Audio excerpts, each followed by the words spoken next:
What's up guys, I hope you are doing well. I am Veer, welcome to still और army. तो कैसे हो मेरे दोस्तों? मैं आशा करता हूँ शानदार तरीके से आप लोग अपनी लाइफ को एंजॉय कर रहे हो, अपनी सेहत, फैमिली और पायदान काफ़ी अच्छे से रख रहे हो। बड़ी शानदार और बहुत प्यारी बात बोली गई है यार यहाँ पर। देखिए, ज़िंदगी चाहे किसी भी मुकाम पर आप लोगों की क्यों ना हो, चाहे कोई भी उम्र क्यों ना हो, हर रोज़ आप लोगों को कोई ना कोई सबक ज़रूर देती होगी। आप लोग नए नए लोगों से मिलते हैं, कहीं ना कहीं आप लोग घूमने जाते हैं, किसी न किसी मोड़ पर आप लोग कोई और टकरा जाता है। उसके बेस पर आप लोग कई बार एक तरीके से ज़िंदगी में नए नए एक्सपीरियंस सीखते हैं। तो इंसान को हमेशा अपनी उम्र को साइड में रखते हुए बस चीज़ों पर सीखने पर ध्यान देना चाहिए। ये नहीं कि बस यार मेरी तो उम्र हो चुकी है, अब नहीं सीखेंगे, ठीक है। तो कभी भी उम्र में ऐसा नहीं है कि हाँ ये उम्र आ गई है अब सीखना छोड़ दें। आप लोगों ने नॉर्मली ज़िंदगी में देखा होगा, बहुत सारे लोग ऐसे होते हैं कि उनको ये लगता है कि बस हाँ बस ये उम्र आ गई है, इसके बाद में नहीं सीखना है। जिस इंसान ने सीखना बंद कर दिया ना, ये समझिए उसकी ज़िंदगी रुक गई है। आप लोगों ने सुना होगा ना कि रुका हुआ पानी भी सड़ जाता है। तो वही बातें यहाँ पर बोलने की कोशिश की गई है। तो हर एक दिन आप लोगों को नई शुरुआत देता है और नई शुरुआत के साथ में एक नई अपॉर्चुनिटी देता है नया कुछ सीखने के लिए। तो हर एक दिन को अच्छे से आप लोग को यूटिलाइज करना है, ताकि अपने दिन को यूटिलाइज करते हुए अपनी चीज़ों को अच्छे से जान सको, समझ सको और नया अपना एक नया वर्जन अपग्रेड कर आप लोग ला सको। पर लेकिन ये तभी होगा जब आप लोग के अंदर सीखने की ललक होगी और चाह होगी, ठीक है। तो ये बात आप लोग हमेशा ध्यान रखिए। और कैसा रहा आप लोग का रक्षाबंधन, बताइएगा जरूर। बहुत सारे मेल आए यार, पता नहीं, मतलब बहुत ही ह्यूज मेल आप लोगों को देखने को मिले जो मेरे पास में मेल आए। तो इसके चलते अभी पढ़ भी रहा हूँ, बहुत सारे मैंने बताया भी था आप लोगों को। अभी यहाँ पर पढ़ रहा हूँ तो रास्ते में पढ़े थे, कुछ आप लोगों को और देखने को मिलेंगे। तो अभी मैं आराम आराम से प्रोसीजर में हूँ, तो उनको सबको पढ़ूंगा। तो टेंशन मत लीजिए, बहुत सारे मेल हैं जिनका मैंने रिप्लाई भी किया है। तो जिनका रिप्लाई नहीं कर पाया हूँ, सॉरी यार। आप लोगों को देखिए पता ही है सारी चीज़ें, पर लेकिन हाँ पढ़ता मैं सारे मेल हूँ टाइम टू टाइम, जब भी मुझे टाइम मिलता रहता है, ठीक है। तो टेंशन लेने की कोई जरूरत नहीं। बाकी आप लोग अपना एक्सपीरियंस शेयर कर सकते हैं, कैसा रहा आप लोगों का रक्षाबंधन। तो काफ़ी शानदार, काफ़ी प्यारा ये डिस्कशन रहने वाला है। तो नए वीक की शुरुआत करते हैं एक नए जोश में, और जोश इतना हाई होना चाहिए कि पूरे वीक ये बरकरार रहना चाहिए। तो आइए अब आगे बढ़ेंगे, कई सारी इंटरेस्टिंग चीज़ें जानेंगे। सबसे पहले आप लोगों के सामने मैंने क्वेश्चन भी दिया था, एक बार और आप लोगों को बता देता हूँ वीडियो के एंड में, फिर हम लोग इसका आंसर देखेंगे। और बाकी यार आज का डिस्कशन ना आप लोग सुनकर ना मैस्मराइज हो जाएंगे, यानी कि काफ़ी प्यारा डिस्कशन रहने वाला है। सबसे पहले यहाँ पर बात की जा रही है क्वेश्चन के बारे में जो आप लोगों को बताना है। बात की जा रही है यहाँ पर रिवराइन आइलैंड के बारे में, ठीक है। तो ये एक नदीय द्वीप इसको बोला जाता है। तो बताना है कौन सा है। भासनचार आइलैंड है, मुजली आइलैंड है, ठीक है, इसी के साथ में व्हीलर आइलैंड है, या फिर नन ऑफ द अबव। सही आंसर क्या है, ABCD, ये आप लोगों को बताना है। बाकी एक क्वेश्चन हो रहा है यहाँ पर, मैंने पूछा था आप लोगों से 19 ईस्ट रिज, तो इसके बारे में आप लोग बताइए कहाँ पर लोकेटेड है। एक सबमेरीन एक वोल्केनो है जो कि यहाँ पर आप लोग को बताना है कि पैसिफिक ओशन के अंदर है, या फिर अटलांटिक ओशन के अंदर, या फिर साउथ चाइना सी के अंदर, या फिर इंडियन ओशन के अंदर। तो दो बड़े ही प्यारे मैप बेस्ड क्वेश्चन है जो कि डायरेक्ट आप लोगों से एग्जाम में पूछ ले आते हैं। तो इसलिए हमेशा कोई भी मैप बेस्ड क्वेश्चन जब आप लोगों को देता हूँ तो जाकर मैप में एक बार जरूर निहारिए, ताकि आप लोग अच्छे से चीज़ों को अंडरस्टैंड कर सकें, ठीक है। तो आइए आज के डिस्कशन पर एक बार नजर डालेंगे एक एक कर। पहले स्टार्टिंग में हम लोग जानेंगे आज के जो भी एडिटोरियल है, इसके बाद में आप लोगों को काफी इंटरेस्टिंग देखने को मिलेगा जो न्यूज एनालिसिस है, ठीक है। तो सबसे पहले देख लेते हैं कि आर्टिकल में क्या क्या बात की जा रही है। अभी वेस्ट बंगाल के अंदर जब इलेक्शन हुए तो कई सारी बुरी कंडीशन वहां पर देखने को मिली, तो उसी के चलते अभी सीबीआई की प्रोब करने की बात की जा रही है, यानी कि सीबीआई के हाथ में केस देने की बात की जा रही है कि पोस्ट पोल यानी कि इलेक्शन के बाद में क्या क्या कंडीशन वहां पर देखने को मिली। तो वही बातें हैं कि हाँ वेस्ट बंगाल के अंदर क्या सिचुएशन है उसको आइडेंटिफाई करने की कोशिश की जा रही है। तो सीबीआई जो बताएगा, जो रिपोर्ट आएगी उसके बारे में जानेंगे। ये कुछ बातें ज्यादा इंपॉर्टेंट नहीं है एग्जाम के पॉइंट ऑफ व्यू से। अगर आप लोग देखें जो नीचे वाला आर्टिकल है, ये वाला आर्टिकल आप लोगों को देखने को मिलेगा बेसिकली कोविड-19 के बारे में, और ये वाला आर्टिकल भी यहाँ पर एक तरीके से नॉन कम्युनिकेबल डिजीज के बारे में है। तो दोनों आर्टिकल को कंबाइन कर डिस्कस करूंगा, जिसके चलते आप लोग चीजों को अच्छे से अंडरस्टैंड कर पाएंगे और कई सारी और बातें आप लोग समझ पाएंगे। अगर कोविड-19 के बारे में कोई क्वेश्चन पूछे और कुछ लिखने के लिए आ जाए तो आप लोगों के माइंड में कंफ्यूजन नहीं होगा। आज का वन ऑफ द बेहतरीन आर्टिकल ये है, इसमें कुछ बातें आप लोगों को जानने को मिलेंगी बहुत अच्छी अच्छी। बाकी मैं आप लोगों को जो इस तरीके से पढ़ाने वाला हूं ये आर्टिकल, आप लोगों के पॉलिटिकल चैप्टर भी कवर होने वाले हैं अच्छे से, यानी कि पॉलिटिकल स्टैटिक पोर्शन पढ़ाऊंगा, किस तरीके से जुडिशरी में अपॉइंटमेंट चलती है, एनजेसी क्या, यहाँ पर नेशनल जुडिशियल अपॉइंटमेंट कमीशन क्या था, आज के में कोलेजियम सिस्टम क्या है, किस तरीके से रिमूव किया जाता है जजेस को, हमारी कंट्री में सुप्रीम कोर्ट किस तरीके से क्या क्या उसके अंदर अपॉइंटमेंट होती है, 3 जजेस का केस क्या है। मतलब एक तरीके से आप लोग बोल सकते हैं कि पूरा ओवरव्यू आप लोगों को अपनी कंट्री के जस्टिस सिस्टम का मिलने वाला है। तो टकी लगाकर सुनिएगा, बहुत ही शानदार क्वेश्चन भी एग्जाम में आप लोगों का बन सकता है। आंसर राइटिंग लिखने के लिए आ जाए तो कोई कंफ्यूजन आप लोगों के माइंड में नहीं होगा। इस तरीके से आर्टिकल में डिस्कस करूंगा। तो मैक्सिमम टाइम आप लोग समझ सकते हैं इस आर्टिकल में दूंगा, और इसी के साथ में आप लोग ये भी समझ सकते हैं कि इस आर्टिकल में कम से कम 3 या 4 आर्टिकल में कंबाइन करके डिस्कस करने वाला हूं, जिसमें बहुत सारी चीजें आप लोग आर्टिकल जाकर देखोगे तो नहीं मिलेंगी जो मैं पढ़ाने वाला हूं। क्यों? क्योंकि बहुत सारी एक्स्ट्रा चीजें पढ़ाने का मूड है मेरा, मुझे लगा कि इसको कंबाइन कर एक जगह इकट्ठा करके डिस्कस कर लेंगे। ठीक है, बाकी अफगानिस्तान के अंदर क्या चल रहा है ये वाला आर्टिकल और इसी के साथ में ये वाला आर्टिकल, कुछ ऐसे पॉइंट बताऊंगा, अगर आप लोग आंसर लिखने में बैठ जाए ना तो आप लोग अच्छे से समझ सके अच्छा ये पॉइंट यहां पर लिख सकते हैं। देखिए, आप लोग एग्जाम में अगर एडिटोरियल पढ़कर जा रहे हैं ना तो आप लोग एग्जाम में तो परफॉर्म करोगे ही करोगे, इंटरव्यू में परफॉर्म करोगे, जहां पर सोसाइटी में आप लोग रह रहे हैं वहां पर डिबेट डिस्कशन अच्छे से कर पाओगे। तो हमेशा कुछ भी आप लोग न्यूज़पेपर को टच करो चाहे ना करो, पर एडिटोरियल आप लोगों को नहीं छोड़ने हैं। एडिटोरियल आप लोगों का बुद्धि का विकास करेगा, बाकी का न्यूज़पेपर जो है वो आप लोगों को बताएगा कहां पर क्या क्या चल रहा है, फैक्चुअल इन्फॉर्मेशन होती है, अच्छा यहां पर ये हो गया वहां पर वो हो गया, चलो सही है। पर लेकिन जो बुद्धि का विकास होता है ना, इंसान की चक्षु खुलते हैं जिनको बोलते हैं, वो एडिटोरियल खोलते हैं। तो एडिटोरियल में जरा सी भी लापरवाही आप लोगों को नहीं बरतनी है। ठीक है, आज यहाँ पर मंडे को जो भी एडिटर को लेटर लिखते हैं उनको रिप्लाई करते हैं, तो ये हमारे लिए इंपॉर्टेंट नहीं होता है। बाकी यहाँ पर आप लोग देख सकते हैं कि कहाँ पर कितने डोज दिए जा रहे हैं उसके बारे में बात कर रहे हैं, तो ये भी कोई ज़्यादा इंपॉर्टेंस रखता नहीं है। सबसे पहले जो आर्टिकल मैं आप लोगों से डिस्कस करने वाला हूँ ये है सुप्रीम कोर्ट के बारे में। तो क्या क्या बातें आप लोगों को जानने को मिलने वाली है, एक एक करके देखेंगे। पहले तो आप लोग सुप्रीम कोर्ट की पिक्चर निहार लीजिए, जिसने आज तक सुप्रीम कोर्ट नहीं देखा है वो देख लीजिए। सुप्रीम कोर्ट एक अकेला ही कोर्ट है हमारी कंट्री में जो कि दिल्ली के अंदर स्टेब्लिश है। तो आप लोगों को पिक्चर देखकर भी समझ में आना चाहिए कि हाँ अच्छा ये किसकी पिक्चर है, क्योंकि हमारी ये हिस्टोरिकल आप लोग बोल सकते हैं कि धरोहर भी है हमारे देश में ये जो बिल्डिंग है। तो आप लोगों को पिक्चर देखते ही समझ में आना चाहिए कि अच्छा ये अपना सुप्रीम कोर्ट है। ठीक है, तो इस तरीके से सुप्रीम कोर्ट के बारे में अगर कुछ प्यारी प्यारी बातें मैं आप लोगों को बताऊं जो कि basic information one day type exam में डायरेक्ट क्वेश्चन आप लोगों के बन जाते हैं, तो कई सारी बातें आप लोगों को यहाँ पर जानने को मिलेगी। सबसे पहले यहाँ पर सुप्रीम कोर्ट के बारे में बात करें तो हमारी कंट्री में ये सबसे बड़ा कोर्ट है, सबसे ऊंचा कोर्ट है, यानी कि ये एक ऐसा कोर्ट है इसके सारे कोर्ट इसी के नीचे आते हैं। जहां भी हाई कोर्ट है सारे कोर्ट आप लोगों को डिस्ट्रिक्ट कोर्ट वो सुप्रीम कोर्ट के अंदर ही आप लोगों को देखने को मिलेंगे।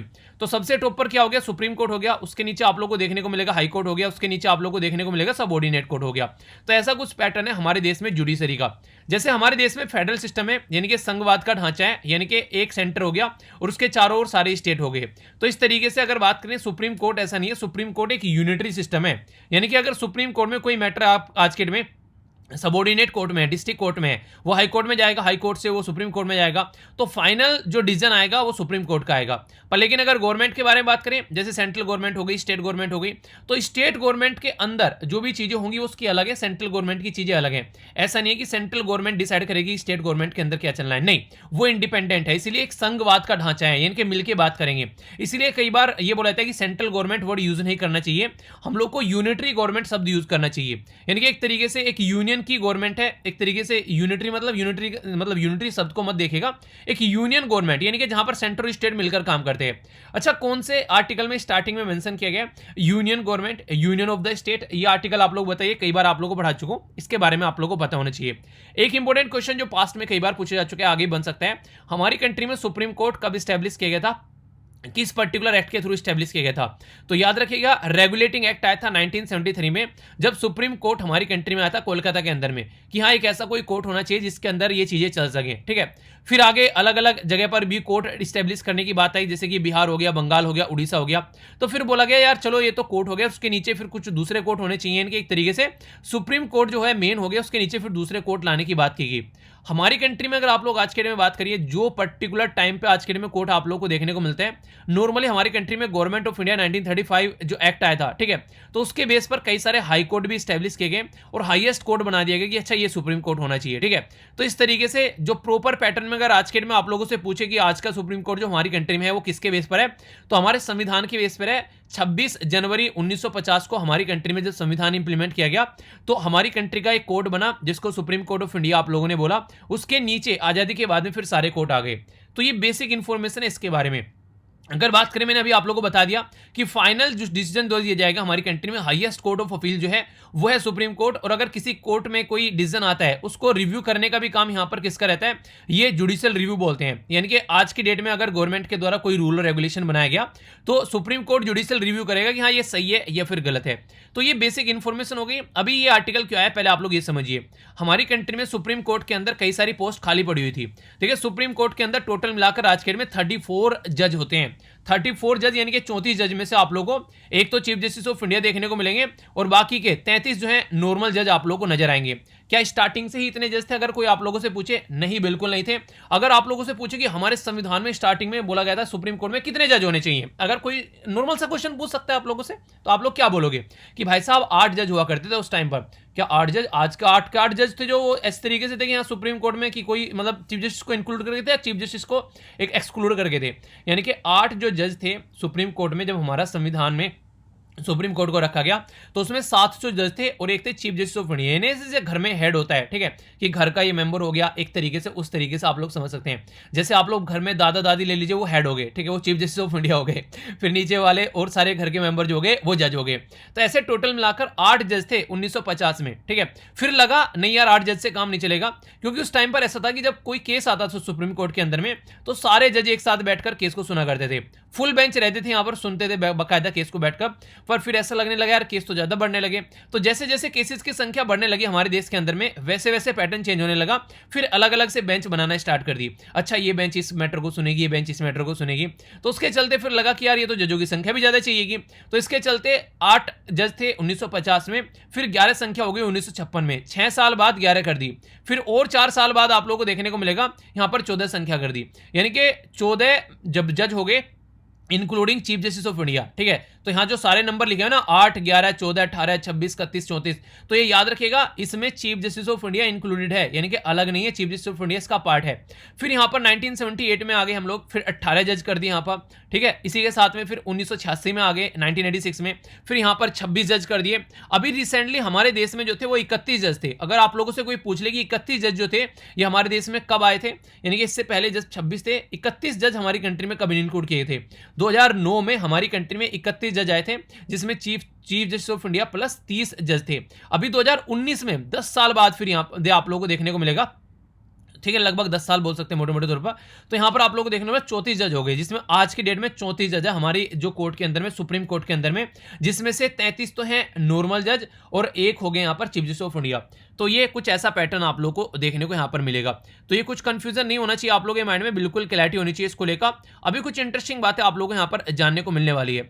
अभी अगर बात करें, अगर केस के बारे में आप लोगों से पूछा जाए, जैसे अभी आप आज के डेट में आप लोग देखते हैं हमारी कंट्री में, जैसे कि नॉर्मल कोई केस जा रहा है कोर्ट के अंदर, तो उसको क्या करते हैं, एक बेंच को रेफर कर देते हैं। तो क्या बोलते हैं उस बेंच को? डिवीजन बेंच बोलते हैं। क्या ये स्मॉल बेंच है जिसमें 2 या 3 जज होते हैं और उसको डिवीजन बेंच का नाम दे दिया जाता है। पर लेकिन अगर 5 जज एक साथ में आ जाए या फिर इससे ज्यादा जज एक साथ में आ जाए तो ये मैटर होगा कॉन्स्टिट्यूशनल बेंच हो जाएगा। यानी कि एक तरीके से अब मैटर जो होता है वो कॉन्स्टिट्यूशनल बेंच पे पहुंच गया। एक तरीके से ये नॉर्मली क्या होता है, जब कोई फंडामेंटल लॉ आता है निकल कर, यानी कि जैसे संविधान कैसा है, संविधान को इंटरप्रिटेशन करना है, लोगों को समझाना है कि भाई साहब संविधान में ये चीजें हैं, इस तरीके से उसमें से चीजें निकाल कर लेकर आनी है। यानी कि कुछ संविधान से रिलेटेड हम लोग को डिस्कस करना हो, समझाना हो, समझना हो, तो उस टाइम पर यहां पर फिर 5 जज हो जाएंगे। ये कहां पर बोला गया? आर्टिकल बहुत इंपॉर्टेंट है, क्वेश्चन बन सकता है। आर्टिकल 145 के अंदर ये बातें बोली गई है कि हमारी कंट्री में 5 जज या फिर उससे ज्यादा की बेंच जो रहेगी वो कॉन्स्टिट्यूशन को इंटरप्रिटेशन यानी कि समझने का काम करेंगे। अच्छा ये बातें भी है इसके अंदर में, तो उसको समझने का काम, उसको इंप्लीमेंट करने का काम इसके थ्रू यहां पर किया जाएगा। तो कंफ्यूजन आप लोगों के माइंड में नहीं होना चाहिए इसको लेकर, तो बिल्कुल क्लैरिटी है। आर्टिकल 145 है, याद रखिएगा। आगे अगर बात करें हमारी कंट्री में पूछ ले कि सबसे बड़ी बेंच कब बनाई गई थी यहां पर केस को सुनने के लिए, तो याद रखिएगा केशवानंद भारती। इसके ऊपर मैंने आर्टिकल के ऊपर, इसके पर्टिकुलर जो केस के ऊपर पूरा एक वीडियो बना रखा है, Keshavananda Bharati versus state of Kerala का केस। याद करिएगा भाई वीर, आप लोगों को पॉलिटी के अंदर पूरा लेक्चर देखने को मिल जाएगा। और पॉलिटी कई सारे बच्चे बहुत अच्छे से डिटेल में डिस्कस कर रहे हैं, एक तरीके से ना लेक्चर देखने हैं जा जाकर, तो अच्छा लग रहा है। अपना रिवीजन करिए यार, एंड टाइम आ चुका है एग्जाम का, जितना ज्यादा रिवाइज करेंगे उतनी ही अच्छी चीजों को याद रख पाएंगे। लार्जेस्ट एवर जो बेंच सुप्रीम कोर्ट के अंदर बनाई गई थी 1973 में बनाई गई थी, केशवानंद भारती का केस। आखिर क्या था ये केस? ये केस था जिसके अंदर ये देखा गया कि पार्लियामेंट जो है ना यार, पार्लियामेंट को ऐसा नहीं कि खुल्लम खुल्ला पावर दे रखी है, जो चाहे पार्लियामेंट उसको यहां पर जाकर एक तरीके से अमेंड कर दे, ठीक है। तो यहां पर बोला गया कि फिर क्या होना चाहिए, तो 13 जज थे, आज तक का सबसे बड़ी बेंच इसमें बैठी है, 13 जज इसमें एक साथ बैठे और उन्होंने डिसाइड किया क्या कि एक बेसिक स्ट्रक्चर नाम का कोई एक तरीके से सिस्टम होना चाहिए। बेसिक स्ट्रक्चर मतलब यानी कि जैसे सुप्रीम कोर्ट है यहाँ पर, ये जैसे मान लीजिए आप लोगों का घर है ये, ठीक है, तो सुप्रीम कोर्ट के अंदर मान लीजिए घर हो गया, आप लोग घर का ढांचा है, तो उसके अंदर कहाँ फ्रिज धरना है, कहाँ एसी धरना है, कहाँ आप लोगों को बेड लगाना है, कहाँ पर आप लोगों को बैठ के पढ़ना है, वो सारा आप लोग उसके अंदर कर सकते हैं। आप लोग आज टेबल इधर लग लेते हैं, कल को उधर बेड लगा लेते हैं। पर लेकिन अगर बात करूं कि आप लोग लोग बोले कि यार ये दीवार तोड़कर इसको इधर ले आते हैं और इस दीवार को तोड़कर इधर ले आते हैं, ये ऊपर का स्ट्रक्चर तोड़ देते हैं, तो ये अलाउ नहीं है, ऐसा नहीं कर सकते आप लोग। तो यही बोला गया बेसिक स्ट्रक्चर के कॉन्सेप्ट में कि पार्लियामेंट जो है वो संविधान को अमेंड कर सकती है जहां जहां से चाहे, पर लेकिन बेसिक स्ट्रक्चर नहीं वो हिला सकती, उसको ध्यान रखना पड़ेगा। फिर ये बोला गया बेसिक स्ट्रक्चर का कैसे पता चलेगा यार ये क्या बेसिक स्ट्रक्चर है, तो ये बोला गया ये डिसाइड करेगा court, supreme court time to time, यानी कि जब भी इंटरप्रिटेशन करेगा सुप्रीम कोर्ट तो वो डिसाइड करेगा बेसिक स्ट्रक्चर ये इसके अंदर आता है या फिर नहीं आता है, तो ये कोर्ट के ऊपर पूरा मैटर छोड़ दिया गया। तो ये पावर जो यहां पर दी गई है ये आर्टिकल 145 में यहां पर दी गई है कि इंटरप्रिटेशन करने की। तो ये इसके बारे में कई सारे क्वेश्चन पास्ट में पूछे जा चुके हैं। अगर आप लोग पुराने क्वेश्चन उठाने का आदत रखते हैं, यानी कि उनको पढ़ने की आदत रखते हैं, तो ये क्वेश्चन देखकर आप लोगों को मजा आ रहा होगा। इसलिए बोलता हूं कि जब एक बार पढ़ाता हूं ना उसके रिलेटेड क्वेश्चन पढ़कर देखा करो, आप लोगों को अगर लगे कि हाँ यार रियलिटी में यार ये तो वही चीज है, ठीक है, तब आप लोगों को समझ में आएगा कि किस तरीके से पढ़ाई की जा रही है। तो इससे वरना आप लोगों को ये लगेगा कि क्या यार ऐसे ही चल रही है काम, ठीक है, अगर आप लोग क्वेश्चन पेपर उठाकर नहीं देखोगे। जैसे ही क्वेश्चन पेपर उठा लोगे आप लोग के चक्षु खुलने स्टार्ट हो जाएंगे। तो केशवानंद भारती 1973 का केस था जिसमें बेसिक स्ट्रक्चर का कॉन्सेप्ट निकल के आया था, जिसके चलते आज के डेट में हम लोग इसको फॉलो कर रहे हैं, ठीक है। तो पार्लियामेंट पर एक प्रतिबंध लगाया गया था, आप लोग ऐसा बोल सकते हैं कि हाँ आप लोग कर तो सब कुछ कर सकते हैं, ठीक है, पर ये नहीं कर सकते हैं, ठीक है। तो एक तरीके से मम्मी पापा बोले ना कि आप पूरे घर में कहीं घूम लो कूदते हुए, ठीक है, पर लेकिन यहां से मत हिल जाना तो वो वाली कंडीशन आप लोगों को देखने को मिलेगी। एक इंपॉर्टेंट क्वेश्चन बेसिक जो कई बार क्वेश्चन भी एग्जाम में बन जाता है इसके बारे में कि अगर बात करें एलिजिबिलिटी क्राइटेरिया क्या है, अगर हाँ भाई साहब इसको हम लोग को जज बनाना है सुप्रीम कोर्ट का, तो क्या क्राइटेरिया होना चाहिए। सबसे पहला तो हमारे देश का नागरिक होना चाहिए, दूसरा उसकी जो एज है वो 65 साल से ज्यादा नहीं होना चाहिए, यानी कि 65 साल जो है वो रिटायरमेंट एज रखी गई है। और ये मैं नहीं बोल रहा हूं, ये संविधान में बोला गया बाकायदा आर्टिकल 124 के अंदर में, यानी कि 124 आर्टिकल ये बोलता है ये कंडीशन की सुप्रीम इंडिया का सिटीजन होना चाहिए और ये चीजें हैं। अगर उसको एक्सपीरियंस के बारे में बात करेंगे, एक्सपीरियंस क्या है, अगर आप लोग पूछेगी सर आप लोगों को यूपीएससी पढ़ा, आपको यूपीएससी का पढ़ाने का एक्सपीरियंस है, मैं बोलूं हाँ यार पिछले 5 सालों से तो मैं यूपीएससी के लिए पढ़ा रहा हूं, तो 5 सालों में मुझे इतना तो एक्सपीरियंस हो ही गया है कि यूपीएससी में क्या क्या क्वेश्चन पूछे जाते हैं और कहां पर क्या क्या चीजें हैं। और जो यूपीएससी के बारे में बता सकता है तो स्टेट पीसीएस के बारे में इंसान आराम से टैकल कर ही लेगा, क्योंकि यूपीएससी तो स्टेट पीसीएस के पापा हो गए। तो इस तरीके से आप लोग बोल सकते हैं कि उस इंसान को कितना एक्सपीरियंस है, तो आप लोग ऐसा बोलिएगा, ठीक है। तो इस तरीके से आप लोग समझ सकते हैं। वैसे अगर देखा जाए तो पहले मैंने प्रिपरेशन करी, तो पहले तो मेरी खुद की प्रिपरेशन का एक्सपीरियंस हो गया, ठीक है। जैसे कि मान लीजिए मैं एक वकील हूं, तो वकील का एक्सपीरियंस हो गया, उसके बाद में फिर टीचिंग का एक्सपीरियंस हो गया। तो पहले तो मैंने वकालत की यानी कि खुद की प्रिपरेशन करी, ठीक है, मान लीजिए 5 साल खुद की प्रिपरेशन करी, ठीक है। फिर आगे चलकर क्या हो गया, 5 साल से मैं अभी कहीं पर आकर एक तरीके से पढ़ा रहा हूं टीचर के तौर पर। तो वही बात होगी, इसको समझाने के लिए उदाहरण दे रहा हूं, अलग तरीके से कोरिलेट मत करना कि यहां पर 5 साल तो पर्सन जो है वो टीचर है, यानी कि 5 साल से तो पढ़ा रहा है, यानी कि 5 साल से तो वो जज है, वो केस देख रहा है, सुन रहा है, तो ये तो एक्सपीरियंस हो गया। अब यहां पर बात करें एडवोकेट, अगर एटलीस्ट 10 साल उसको एडवोकेट होना चाहिए, यानी कि ये तो 5 साल से वो टीचर कर रहा हो तब वो यहां पर यूपीएससी के लिए पढ़ा सकता है, या फिर वो कम से कम 10 साल तक खुद उसने प्रिपरेशन की हो, हाँ भाई साहब ऐसी ऐसी चीजें, तो वो भी इंसान समझ जाएगा कि हाँ कहां पर क्या क्या चीजें एग्जाम में क्या क्या पूछा जा सकता है, उसको भी फुल एक्सपीरियंस है, वो भी इंसान को पढ़ा सकता है, ठीक है। तो ऐसा आप लोग बोल सकते हैं। तो 5 साल तो उसको कोर्ट का एक्सपीरियंस होना चाहिए और 10 साल उसको लगभग अगर एडवोकेट का वो एक्सपीरियंस होना चाहिए। और ये सारे एक साथ में नहीं, इनमें से कोई भी है, या तो ये या फिर ये, ठीक है। या फिर वो एक डिस्टिंग्विश्ड जूरिस्ट होना चाहिए in the opinion of president, यानी कोई ऐसा पर्सन जिसको प्रेसिडेंट देखकर कहे वाह यार ये तो चीफ जस्टिस होना चाहिए, ये तो मतलब सुप्रीम कोर्ट में जज होना चाहिए था, ठीक है। तो उसको अगर प्रेसिडेंट को ऐसा लगे तो उसको अपॉइंटमेंट किया जा सकता है, पर लेकिन रिकमेंडेशन कहां से आएगी, सुप्रीम कोर्ट से आएगी, ऐसा नहीं कि प्रेसिडेंट अपने आप डिसाइड कर लेंगे। तो आर्टिकल 124 यहां पर ये पावर देता है। तो इस तरीके से हमारी कंट्री में ये एलिजिबिलिटी क्राइटेरिया हो गया। अब आप लोग बोलेंगे सर हाँ ये तो सही है, समझ में आ रहा है, ये एलिजिबिलिटी क्राइटेरिया है, अब अपॉइंटमेंट कैसे होती है। तो ये नेक्स्ट जो पोर्शन आप लोग को आने वाला है ये शानदार है, यहां पर याद रखिएगा। कोलेजियम सिस्टम के बारे में आप लोगों से बात करने वाला हूं। कोलेजियम सिस्टम के बारे में बहुत बार क्वेश्चन ये पूछा जा चुका है, ये क्या है। कोलेजियम सिस्टम एक तरीका एक ग्रुप है जिसमें कुछ जज साथ में आते हैं मिलकर, वो बोलते हैं कि यार इन जजों का ट्रांसफर करना है, इन जजों को अपॉइंटमेंट करना है। तो एक तरीके से अपनी बोलते हैं कि एक तरीके से आप लोगों ने सुना कैबिनेट मिनिस्टर, ठीक है। तो कैबिनेट मिनिस्टर जो होता है कोलेजियम सिस्टम टाइप में एक सिस्टम होता है जहां पर कुछ लोग डिसीजन लेते हैं। वैसे तो पूरा काउंसिल ऑफ मिनिस्टर है, दुनिया भर के मिनिस्टर है उसमें, पर कैबिनेट ऐसा बोल सकते हैं। जैसे घर में मान लीजिए 15 मेंबर है, बाबा दादी हो गया, पापा मम्मी हो गया, इसी के साथ में ताऊ ताई हो गया और बहुत सारे मेंबर है। पर लेकिन यहां पर क्या करें, जैसे कि और बच्चे हैं बहुत सारे, 8-10 बच्चे भी हो गए घर में, तो ये बोले कोलेजियम सिस्टम क्या हो गया कि बाबा दादी हो गया, मम्मी पापा हो गया, ताऊ ताई हो गई। तो ये मिलकर डिसाइड करेंगे कि पूरे घर में कैसे कैसे चीजें चलनी है, किसको कौन सा रूम अलॉट करना है, कौन सा स्टडी रूम होगा, कहां पर क्या क्या होगा, ठीक है। तो ये कोलिजियम सिस्टम आप लोग ऐसे इसको बोल सकते हैं। तो कोलिजियम सिस्टम में यहाँ पर बेसिकली कुछ मेंबर आ जाते हैं, जैसे 4 तो सीनियर मोस्ट जज आ गए और एक चीफ जस्टिस ऑफ इंडिया आ गए। अब वो डिसाइड करेंगे यार किसको तो अपॉइंटमेंट करना है आप लोगों को, ठीक है, और किसका ट्रांसफर करना है। तो ये इनके हाथ में पावर आ चुकी है कि ये अपॉइंटमेंट किया जाएगा और ये ट्रांसफर किया जाएगा। पर लेकिन क्या ये अपने आप करेंगे इसको, तो इसके बारे में अभी मैं आप लोगों को पूरा प्रोसीजर समझाऊंगा क्या होगा। पर एक इंपॉर्टेंट क्वेश्चन जो बार बार पूछा जाता है, ये याद रखिएगा, ना तो यहाँ पर ये एक्ट ऑफ पार्लियामेंट के द्वारा बनाया गया है ये कोलिजियम सिस्टम जो है, ना ही इसके बारे में कहीं संविधान में लिखा हुआ है। कोलिजियम सिस्टम जो है एक प्रोसीजर के थ्रू डेवलप हुआ है, यानी कि ना तो पार्लियामेंट ने एक्ट पास करके इसको बनाया और ना ही ये संविधान में लिखा हुआ है। ये क्वेश्चन हजारों बार पूछा जा चुका है, तो कंफ्यूज आप लोगों को नहीं होना है। इसके बारे में समझते हैं आखिर ये आया कैसे। देखिए हमारी कंट्री में जो 3 केस आए हैं जिन्होंने ये सिस्टम एस्टेब्लिश किया, जिसको कोलिजियम सिस्टम बोलते हैं। पहला केस जो था यहाँ पर इसको बोलते हैं फर्स्ट जज केस, यानी कि 1981 में जो केस आया था उसको फर्स्ट जज केस बोलते हैं। उस टाइम पर जो पावर थी ना मैक्सिमम, अगर किसी को अपॉइंटमेंट करना है या फिर ये चीजें करनी है, तो सारी पावर हमारी कंट्री में चीफ जस्टिस ऑफ इंडिया के हाथ में दे रखी थी। अच्छा ये काम ना चीफ जस्टिस ऑफ इंडिया करेंगे, तो उनके हाथ में पावर दे रखी थी। चलो ठीक है भाई साहब, चीफ जस्टिस ऑफ इंडिया यहाँ पर रिकमेंड कर देते थे नाम, और फिर यहाँ पर गवर्नमेंट उसको अपॉइंट कर देती थी, लॉ मिनिस्ट्री को रिकमेंडेशन पहुंच जाता था। पर लेकिन फिर लगा यार चीफ जस्टिस ऑफ इंडिया अकेले हैं, उनको और भी यहाँ पर साथ देने वाला कोई इंसान होना चाहिए। तो यहाँ पर सेकंड जज केस आया 1993 में, और कोलिजियम सिस्टम इंट्रोड्यूस यहाँ पर कर दिया गया। कोलिजियम सिस्टम का मतलब क्या होगा, यहाँ पर होगा कि चीफ जस्टिस ऑफ इंडिया तो रहेंगे, हमारे मुख्य न्यायाधीश रहेंगे, इसी के साथ में 2 सीनियर मोस्ट जज भी रहेंगे यहाँ पर जो उनको सलाह देंगे। फिर ये बोलने लगे यार ये तो 3 मेंबर हो गए, मान लीजिए एक तो चीफ जस्टिस ऑफ इंडिया हो गए और 2 अलग अलग मेंबर हो गए।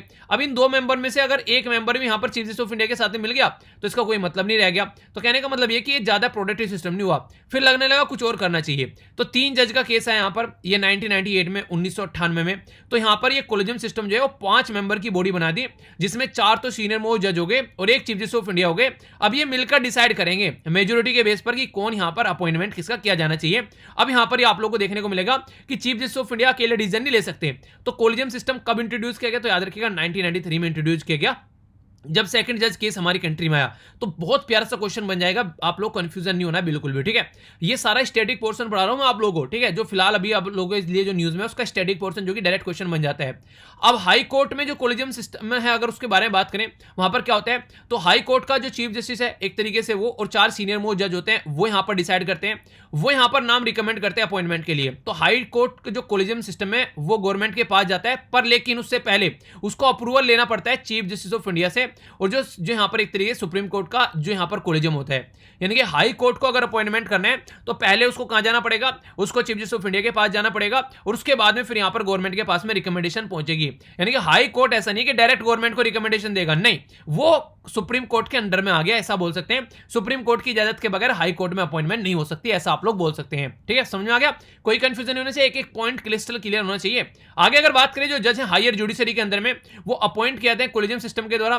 कोलिजियम सिस्टम जब रिकमेंडेशन गवर्नमेंट को भेजता है, ठीक है, तो फिर आफ्टर द नेम जब यहां पर डिसाइड किया जाता है कोलिजियम सिस्टम के द्वारा, तो फिर गवर्नमेंट को भेजे जाते हैं। और फिर गवर्नमेंट क्या करती है, गवर्नमेंट फिर यहां पर जाकर चेक करती है कि जिन जज को यहां पर हाई कोर्ट में फिर सुप्रीम कोर्ट में आप लोग लगा रहे हैं, उनको बेसिकली अपॉइंट कर रहे हैं, उनको आईबी की इंक्वायरी की जाती है, इंटेलिजेंस ब्यूरो की, कि क्या वो इंसान सही है, उल्टी सीधी हरकतें नहीं कर रखी उस इंसान ने कुछ, और उसके बेस पर फिर इनका अपॉइंटमेंट किया जाता है। अगर वहां पर ये यहां पर गवर्नमेंट क्लियर कर देती है तो यहां पर हाई कोर्ट सुप्रीम कोर्ट में अपॉइंटमेंट हो जाती है। पर लेकिन कई लंबे समय तक यहां पर ये पोस्ट खाली भी पड़ी रहती है, इसलिए कई बार क्रिटिसाइज किया जाता है कि जब जब यहां पर गवर्नमेंट और यहां पर जब सेंट्रल गवर्नमेंट और यहां पर बेसिकली जो कोलिजियम के सिस्टम में सहमति नहीं होती है, तो इसको लंबे समय तक पेंडिंग भी रखा जाता है। तो इसके चलते कई बार ये दिक्कतें देखने को मिलती रहती है कि यार ये क्या चेक करे, इतने लंबे समय तक जो पेंडिंग पड़ी रही है चीजें, तो इसके लिए इसके बारे में बात की जाती है, ठीक है। तो ये बेसिक सिस्टम हो गया, यहाँ पर इसके बारे में आप लोग याद रखिएगा।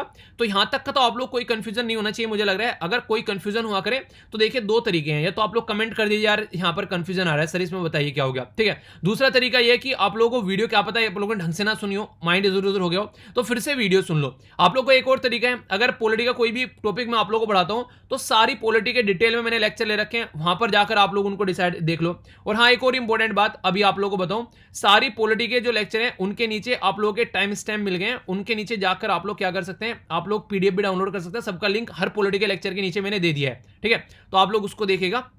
तो यहां पर हमारे फैमिली मेंबर हैं जो हेल्प कर रहे हैं इसमें, तो आप लोग देख सकते हैं कि कई सारे मेंबर ऐसे हैं जो साथ में आकर हेल्प करते हैं, तो काफी अच्छा लगता है इस तरीके से। तो यहाँ पर जो काफी मेहनत की जा रही है, यहाँ पर कई सारे जो इस तरीके से स्टैंप लगाए जा रहे हैं, तो इस तरीके से आप लोग देखिए यहाँ पर ये इस तरीके से कहीं ना कहीं आप लोगों के लिए फायदे के लिए है यहाँ पर ये, ठीक है। तो इनको आप लोग इंजॉय कर सकते हैं इस तरीके से। तो आप लोग जो भी फायदा होता है उनको उठाइए, इस तरीके से अपने पॉलिटिकल कम से कम चीजें कवर करते रहिए, ठीक है। अगर बात करें अपॉइंटमेंट, तो हम लोगों ने कर दिया यहाँ पर, जैसे जिस तरीके से यहाँ पर चीजें होगी, ठीक है। अब काम ये आता है कि ये जो रिमूवल कैसे किया जाता है। अगर मान लीजिए अपॉइंटमेंट कर दिया और लग रहा है कि सही इंसान वहां पर नहीं पहुंचा है, ठीक है, तो दो तरीके हैं। आर्टिकल 124 में याद रखिएगा, यहां पर दो बातें बोली गई हैं। एक तो मिसबिहेव, यानी कि वो इंसान जो है, यार इंसान तो हो गया वो आईएएस ऑफिसर क्वालिटी का, पर लेकिन उसकी जो मिसबिहेव चल रहा है उसका ऐसा चल रहा है कि वो कोई गुंडा है, ठीक है। तो ऐसा नहीं होना चाहिए, अपनी पोस्ट के हिसाब से उसका बिहेवियर भी होना चाहिए। तो मिसबिहेवियर और इनकैपेसिटी, यानी कि पहुंच तो गया वो आईएएस की पोस्ट पर लेकिन ये वो एक तरीके से प्यून वाली कैपेसिटी रखता है, गलती से पहुंच गया वहां पर। तो ऐसा नहीं होना चाहिए कि वो इनकैपेसिटी हो गया एक तरीके से, उस तरीके का बिहेवियर नहीं निकल कर आ रहा है, या फिर उसकी कैपेसिटी नहीं है, कैपेबिलिटी नहीं है उस पोस्ट को थामने के लिए। तो अगर ये दो चीजें यहां पर पाई जाती हैं तो प्रेसिडेंट रिमूव कर सकता है यहां पर जज को, पर लेकिन रिमूव कैसे करेगा, तो पार्लियामेंट यहां पर बेसिकली पिक्चर में आ जाती है। अगर किसी जज को यहां पर हटाना है तो पार्लियामेंट यहां पर उसको पास करेगा, अलग अलग हाउस में 2/3 जज जो है, जज नहीं सॉरी 2/3 पार्लियामेंट मेंबर वहां पर प्रेजेंट होने चाहिए, उससे कम नहीं। तो तब यहां पर ये प्रोसीजर स्टार्ट किया जाएगा, इंपीचमेंट प्रोसीजर, यानी कि उसको हटाना। अब यहां पर क्या ऐसे स्टार्ट हो जाएगा, नहीं। अगर राज्यसभा में स्टार्ट करना है तो कम से कम 50 मेंबर आए राज्यसभा में और वो बोले कि हाँ यार ऐसा कुछ होना है, तो ये काम तब स्टार्ट होगा। अगर लोकसभा में स्टार्ट करना है तो कम से कम 100 मेंबर आए लोकसभा के साथ में मिलकर और वो यहां पर ये बेसिकली नोटिस इशू करें। तो ये एक एक्ट है हमारी कंट्री में, जजेस इंक्वायरी एक्ट 1968 का, उसके हिसाब से काम स्टार्ट किया था और उसके हिसाब से यहां पर ये चीजें आगे बढ़ती हैं। तो जुडिशियल कमेटी को भेजा जाता है जब लगता है यहां पर इनके द्वारा बातें कंफर्म कर दी थी, जुडिशियल कमेटी उसको डिसाइड करेगी और फिर वो अपनी ट्रायल बेसिकली यहां पर फेयर ट्रायल के बाद में फिर सबमिट करेगी रिपोर्ट पार्लियामेंट को कि हाँ ये जज जो है ये इनकैपेसिटी है, फिर मिसबिहेव किया इसने, तो इसको हटा दीजिए।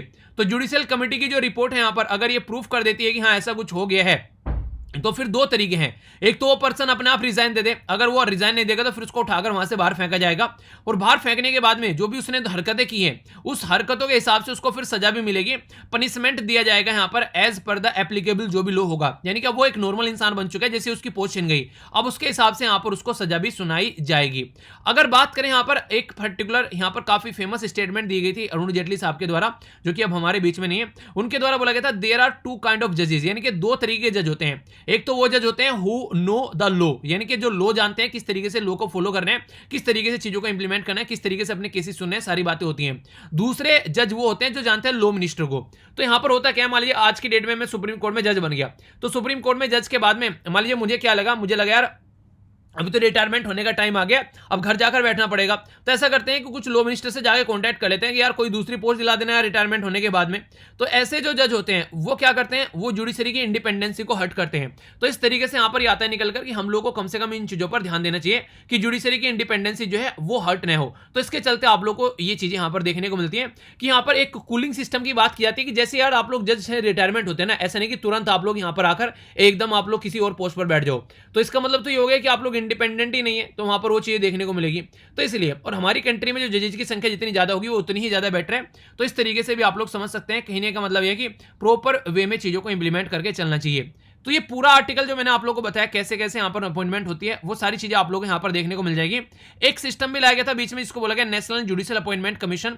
तो national judicial appointment commission NJC लाया गया था, सुप्रीम कोर्ट ने उसको खारिज कर दिया ये बोलकर कि यार अगर एनजेसी यहां पर रहेगा तो इंडिपेंडेंसी हर्ट होगी हमारी, ठीक है। तो वो याद रखिएगा। बाकी आर्टिकल 124 जो है यहां पर वो बात करता है अगर सुप्रीम कोर्ट को अपॉइंटमेंट करना है यहां पर सुप्रीम कोर्ट के अंदर में, आर्टिकल 124 काम करता है, और अगर हाई कोर्ट के अंदर काम करना है तो आर्टिकल 227 काम करता है। देखिए बहुत सारी चीजें ऐसी है जो मैं आप लोग ऐसे बताता हूं, आप लोग इसलिए बोलता हूं कॉपी और पेन लेकर बैठा करो अगर रियलिटी में आप लोग पढ़ाई कर रहे हो तो, ठीक है। तो आप लोग के माइंड में सारी क्लैरिटी होती चली जाएंगी, पर लेकिन अगर नहीं करोगे ऐसा तो फिर दिक्कतें देखने को मिलेगी। ओके, तो ये था पूरा आर्टिकल। मुझे नहीं लगता कि आप लोग के माइंड में कोई कंफ्यूजन होना चाहिए। ओके, अब नेक्स्ट आर्टिकल की ओर चलता हूं, थोड़ा सा ध्यान से सुनिएगा, कई सारी प्यारी प्यारी बातें आप लोगों को जानने को मिलेगी और इस तरीके से आप लोग चीजों को अंडरस्टैंड भी कर पाएंगे। ये आर्टिकल जो है ये बेसिकली बात कर रहा है आप लोग किस चीज के बारे में, ये आर्टिकल आप लोग की बात करें सस्टेनेबल डेवलपमेंट गोल के बारे में, ठीक है। तो चलिए सस्टेनेबल डेवलपमेंट गोल वाला आर्टिकल ये मैंने एक्स्ट्रा डाला था एक्चुअली, देखोगे पहले आज के आर्टिकल डिस्कस कर लेते हैं।